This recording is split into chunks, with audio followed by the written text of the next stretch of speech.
Why do Iran and Israel have such tense relations?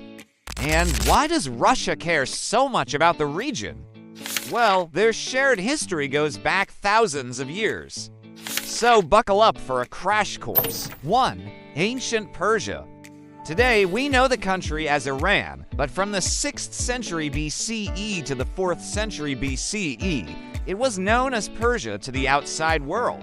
That's because Greece and Rome were stuck in the distant west, while Persia's Achaemenid Empire, which was founded by Cyrus the Great, ruled over vast regions that are now part of modern-day Turkey, Iraq, Syria, Afghanistan, and yes, even parts of modern-day Israel.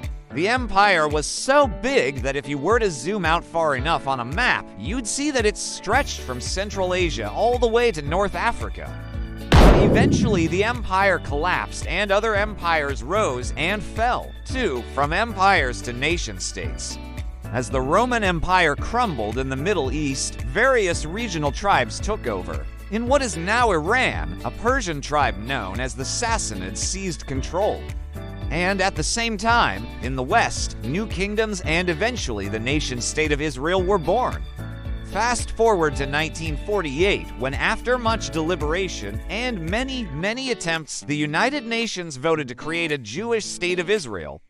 This decision would have a huge impact on the region and the Middle East as a whole. 3. Israel's modern formation. At first, Iran was one of the first countries to recognize Israel, but that didn't last long. In 1953, a group of Iranian intellectuals who opposed both British colonialism and the new state of Israel overthrew the Shah and established a republic. And then in 1979, after the Iranian Revolution, the new leader, Ayatollah Khomeini, severed diplomatic relations with Israel. Meanwhile, Israel was also dealing with its own internal conflict, the Six-Day War in 1967, and then the Yom Kippur War in 1973. During these wars, Israel occupied the West Bank, Gaza, East Jerusalem, and other territories. And this occupation would become a major point of contention between Israel and the rest of the Arab world. 4. Cold War influence. During the Cold War, they provided military aid. This was part of the larger struggle between the United States and the Soviet Union for global influence. And as the two superpowers sought to expand their respective spheres of influence, they backed opposing sides in various conflicts around the world.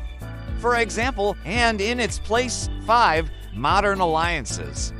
Today, Russia has also been involved in several conflicts in the region. To this day, while Iran and Russia have interests in the region, Israel has emerged as a regional power in its own right. It has strong alliances with the United States and other Western nations. 6. Why it still matters today. So why should you care about all this ancient history? Because the tensions among Iran, they're rooted in centuries of diplomacy. Russia sees the region as strategically important and wants to maintain its influence there. Iran sees Israel as a Zionist entity that has no right to exist and wants to destroy it. And Israel sees Iran as an existential threat that wants to wipe it off the map. Basically, follow FactStorm for fast facts behind the world's biggest moments.